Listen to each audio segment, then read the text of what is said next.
যে নতুন পরীক্ষা হলেই যে সেটা স্বচ্ছভাবে হবে তার কি মানে? তার গ্যারান্টিটা কোথায়?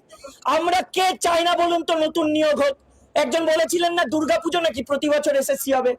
অবশ্যই এটা দুর্গাপুজো ঈদের মতো প্রতি বছর হওয়া উচিত, স্বচ্ছভাবে হওয়া উচিত। কিন্তু নতুন পরীক্ষা হলেও সেটা যোগ্যদেরকে বলি দিয়ে নয়। যোগ্যরা স্বপদে স্ববেতনে সসম্মানে পুনর্বহাল থাকবে। যত শূন্য পদ আছে সেগুলোতে স্বচ্ছভাবে নতুনদের নিয়োগ করুক। উচ্চ মাধ্যমিক পরীক্ষা হয়ে গেছে, আরো যে বোর্ডগুলো রয়েছে তাদেরও পরীক্ষা হয়ে গেছে, কিন্তু পরীক্ষা হয়ে যাওয়ার পরেও যে তারা একেবারেই ভর্তি হতে পারছে না, এই যে কি করা যাবে? দুর্ভাগ্যজনকভাবে পশ্চিমবঙ্গের বুকে এমন একটা সরকারকে প্রতিষ্ঠা করা হয়েছে যার মাথায় রয়েছে একজন দুর্নীতিবাজ মহিলা। তিনি দুর্নীতি বাইরে বেরিয়ে কোনো কাজ করতে পারেন না।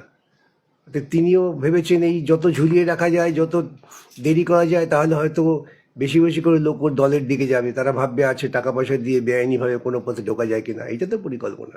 এই যে টাকা ছাড়া তৃণমূল কংগ্রেস দল চলে না, কাটমানি ও তোলাবাজি নিয়ে রাগঢাক না করেই মুর্শিদাবাদের নবগ্রামে তৃণমূল কংগ্রেস বিধায়ক কানাই চন্দ্র মণ্ডলের স্বীকারোক্তির ভিডিও ভাইরাল।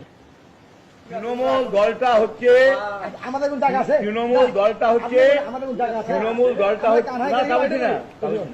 দলটা হচ্ছে যে যত টাকা তুলতে পারবে তার জন্য তৃণমূল। এইটা তো তৃণমূল। আচ্ছা, মীনাক্ষী মুখার্জি দুর্দান্ত দুর্দান্ত নেত্রী, এবং আমার মনে হয় যে উনি ভবিষ্যতে একটা বড় মুখ হতে চলেছেন সামনে আমাদের। তো ওনাকে দেখে আমি খুব অনুপ্রাণিত হই। আচ্ছা, কুণাল ঘোষ দোকান কাটা মানুষ, কি বলবো বলুন তো, মানে উনি দোকান কাটা মানুষ কি করে চশমা পরে আমি ব্যাপারটা বুঝি না এখনো। আর ওনার বাড়িতে না অ্যাকচুয়ালি মনে হয় রান্না টান্না হয় না, মানে উনি ফেসবুকে দিনরাত গালি খেয়ে মানে পেট ভরে যায়, ওই জন্য ফেসবুকে ওইসব পোস্ট দেন।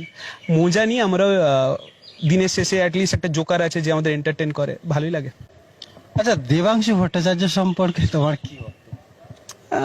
আমি আগেই বলেছি, মানে সবাই রীতিমতো জানে যে ওকে আমি আইসক্রিমই বলি এখন, মানে ওকে চাটতে এত ভালো লাগে। আর এখন তো গরম পড়েছে, আরো বেশি চাটাচাটি একটু হয়। তবে বলবো ওরকম একজন ইয়াং নেতা কিভাবে সারাদিন চোরকে ডিফেন্ড করে বাড়িতে বাবা মার সামনে মুখ দেখায় বা পরিবারের সামনে মুখ দেখায়, আমি তো মানে ভাবতাম না। আমি তো হলে এরকম করতেই পারতাম না। আমার যদি সত্যি করে যদি পার্টিটাকে ভালোবাসতো না, অ্যাটলিস্ট এই ভুলটা দেখে বেরিয়ে আসতে পারতো সৎভাবে।